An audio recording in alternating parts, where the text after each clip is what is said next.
మీరు అందరూ కూడా పొలిటికల్గా you have to have a say. రేపొద్దున పవన్ కళ్యాణ్ అనే వ్యక్తి సరిగ్గా లేకపోతే తీసి అలా పక్కన పడేయండి, హాట్ పొటాటో లాగా. అంటే మీకు ఎందుకు చెప్తున్నానంటే మీ భవిష్యత్తు ఎవరు నచ్చలేకపోయినా you have to have a say in day to day political affairs. అది మీరు రాజకీయాలకు రావక్కర్లేదు, కానీ you have to have a సే.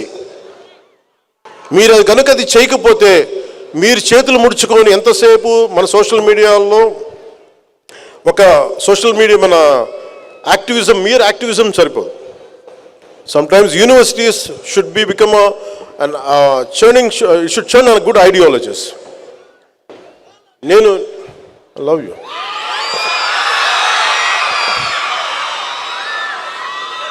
అంటే అలాగే మీరు ఐడియాలజీస్ని ఎంప్రెస్ చేసుకునేటప్పుడు మీకు నచ్చిన వ్యక్తి నాలాంటోడు చెప్పినా కానీ, లేదా ఒక కార్ల్ మార్క్స్ చెప్పినా కానీ, ఏ గొప్ప ఐడియాలజీ మీరు చెప్పినా కానీ, you put it to test.